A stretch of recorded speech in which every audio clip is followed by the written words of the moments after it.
of them in a minute. But I got to apologize to you first. In fact, I owe you multiple apologies, and I do, just beware, don't confuse me. My name is Niger, not Tiger. But I still owe you apologies. I have to apologize because actually a scheduling conflict has occurred, and as soon as I finish speaking, I am jettisoning off to the airport and catching a flight to Harry Reid land, also known as Nevada, the place Barack Obama doesn't like to go to, but he's at today, strangely enough. I also so I apologize for not being able to stay here for this very important panel, not just for our cities, but for our entire country. I also should apologize for another panelist that was supposed to be here that I brought to the table, but also had an emergency, Reverend Sam Rodriguez of the National Hispanic Christian Leadership Conference, the 16 million member National Hispanic Christian Leadership Conference, and one of us. He was supposed to be here, but he's got an emergency in California to tend to. And also, as we all know, the state of California has no emergencies, right? So Sam must be fibbing. No, he's a good man. He and I have been here since Wednesday. And of course, we've been networking with all of you, which is always a pleasure for us. You reinvigorate our mission and what we do.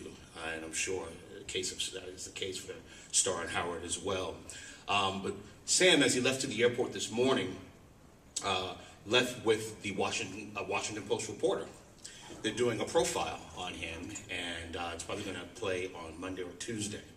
Now, I saw a couple of nervous faces in the audience. Don't be too troubled. This reporter is the religious correspondent for the Washington Post, and her father is an evangelical minister. So I feel half safe. It is still the Post. But stay tuned and please check it out. But before that reporter left, Sam and I did our best to take that reporter around with us, to show that reporter and to force that photographer to take pictures of Sam and myself, Reverend Rodriguez and myself, and to see the love and the affection that you people have for us. For this African American that leads a predominantly African American organization, and this Latino minister that leads 16 million Latinos across this country. In other words, to contradict the nonsense of the evil bobblehead. You all know who that is, right? The guy over at MSNBC, Keith Olbermann. Oh, yeah. Ooh. These radical liberals consistently try to perpetuate the lie that, pick your target of the day, right? It's one day it's Republicans, another day it's the Tea Party, another day it's white men. Before they elected their guy president, it was the United States of America, that we're all a bunch of white racists, which is nonsense. So we did important work. Of course, we don't know what's going to make the cut in the Washington Post, but we went through painstaking effort to take that person around to make sure that they saw the truth of what this organization, what the conservative movement is really about. And that's really what this panel is about, because it's contradicting the illusion.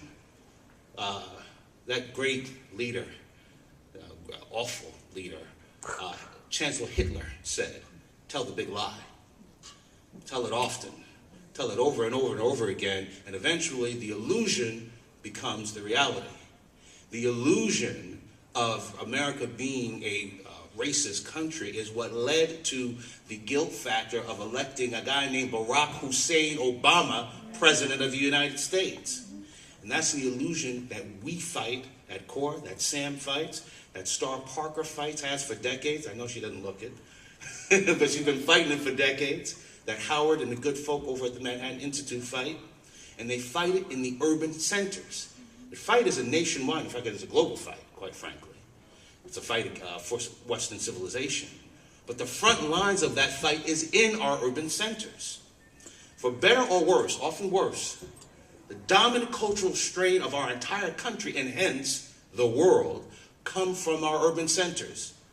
It starts there, we export it to the rest of the country, and it is often adopted in the rest of the country.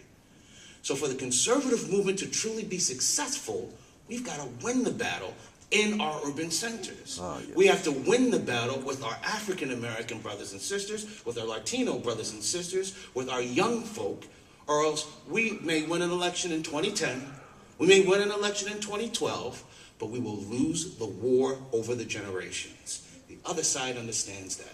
Sometimes I don't think we do enough. Listen to what these folk have to say. I, again, apologize for having to go. I wish I could stay here. Listen to what these folk have to say. Watch the films that you're about to see. Star has been doing some extraordinary work talking about how the front lines of the war on terror are taking place in our urban centers, in our prisons, in our religious institutions, in the media. Howard and the good folk at the Manhattan Institute will be talking. I don't want to be presumptuous, guys, sorry. But Howard is going to talk about the demographic dominance of our urban centers and what surrounds them. This is an important discussion, not for New York and San Francisco, for our entire country and for our entire way of life. So pay attention, stay engaged with our organizations. Please stay in touch with Jennifer if you want to reach out to me in the Congress of Racial Equality and learn about what we're doing. You can find me at the congressofracialequality.org. I look forward. I come here every year, have been since I was your age. And I will be here again next year. I'm sorry I couldn't stay, but I'm leaving you in wonderful hands. God bless you. Bye-bye. All right.